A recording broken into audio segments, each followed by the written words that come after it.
तो देश के अलग अलग इलाकों में लगातार वक्फ बोर्ड ये दावा कर रहा है कि ये उनकी ज़मीन पर बना है, लेकिन ताज़ा मामला अब हम बात करें तो दिल्ली से है। दिल्ली का ये शमशान घाट है जो मंगलापुरी में है, और अब इस शमशान घाट को लेकर के वक्फ बोर्ड की तरफ से ये दावा किया जा रहा है कि ये उनकी ज़मीन पर बना हुआ है। हालांकि अगर हम यहाँ पे अभी आपको चल के बोर्ड भी दिखाएंगे कि ये काफ़ी ज़्यादा पुराना शमशान घाट बना है, लेकिन सबसे पहले शमशान घाट के बाहर ये बैनर आपको देखना काफ़ी ज़्यादा ज़रूरी है, क्योंकि जैसे ही वक्फ बोर्ड ने ये दावा किया, लोगों में काफ़ी ज़्यादा आक्रोश है, और लोगों ने उस आक्रोश को जताने के लिए देखिए किस तरह से यहाँ पे बाकायदा यहाँ पे बैनर लगा दिए हैं कि वक्फ बोर्ड को इन्होंने भू माफिया करार दिया है। साथ ही साथ वक्फ बोर्ड हटाओ की भी मांग कर रहे हैं। ये पोस्टर्स आपको शमशान घाट के बाहर नजर आ जाएंगे दीवारों पे।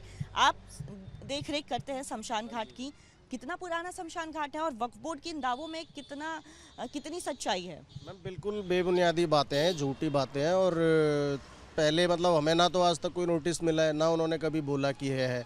और सबसे पहले तो हमारे जो प्रधान जी हैं संजय अग्रवाल जी, उससे पहले उनके फादर थे कैलाश चंद्र जी, और ये 1962 से मतलब उनकी देख रेख में ही है। पहले कुछ भी नहीं था, उन्होंने लोगों से मिलजुल के सब कुछ मतलब थोड़ा थोड़ा करके सब कुछ यहाँ पे करवाया, पेड़ पौधे लगवाए, समरसेबल लगवाया, पीने का पानी लगवाया, जो कि यहाँ पे कुछ भी नहीं था।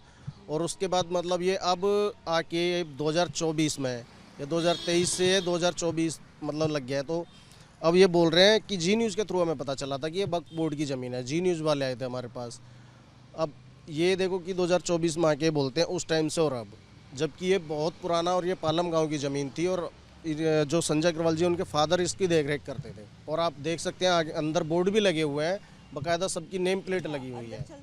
आपको तस्वीरें दिखाएंगे, बाकायदा यहाँ पे बोर्ड भी लगा है, और 1962 से देखिए लगा है। सबसे पहला जो नाम है वो 1962 में यहाँ पे जो प्रधान थे उनके ज़िम्मे में दिया गया था। सुरेंद्र गर्ग थे, कैलाश चंद्र अग्रवाल थे, सबसे पहले उनके ज़िम्मे ये शमशान घाट दिया गया था। यहाँ पे जो लोग हैं वो ये दावा कर रहे हैं कि काफ़ी पुराना शमशान घाट है, लेकिन वक्फ बोर्ड ये कह रहा है कि उनकी ज़मीन पर बना है। सामने देखिए मुस्लिम मतलब जो कॉलोनी है वहाँ पे मुस्लिम समुदाय के लोग भी रहते हैं। ऐसे में वक्फ बोर्ड ये दावा कर रहा है कि ये ज़मीन भी उन्हीं की है, और इस पर जो है शमशान घाट बनाया गया अवैध तरीके से। ये सब बेबुनियाद इनके अवैध तरीके से कब्जा करने के चक्कर में लग रहे हैं। ये सोचते हैं कि रात को सुल्तान ने सपना देखा और उठा तो सुबह सारा देखा सब हमारा ही है। इनकी सोच है बस जहाँ हिंदू के रीति रिवाज जो भी इनके धार्मिक कार्यक्रम उनमें अड़चन डालें, और सोचते हैं कि इनके एकता तोड़ें। क्योंकि देखो मंदिर और शमशान को ही क्यों टारगेट बना रहे हैं, किसी को घर को क्यों नहीं बना रहे।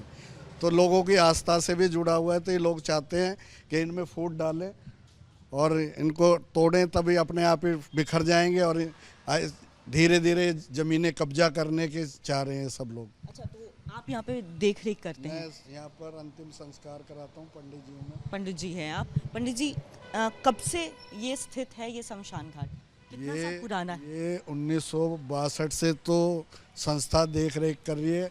उनसे पहले जो यहाँ के जो पुराने पंडित जी हैं उनके फैमिली के सब लोग सेवा दे रहे थे, कर रहे थे। उनके 4 पीढ़ी के लोग, तो उनका संस्कार भी हो गया, मतलब काम करते करते वही लोग देख रेख करते हैं। आज तक उन्हीं के परिवार के लोग चला रहे हैं। कितने एकड़ की ज़मीन में या कितने गज की ज़मीन में ये पूरा फैला होगा शमशान घाट?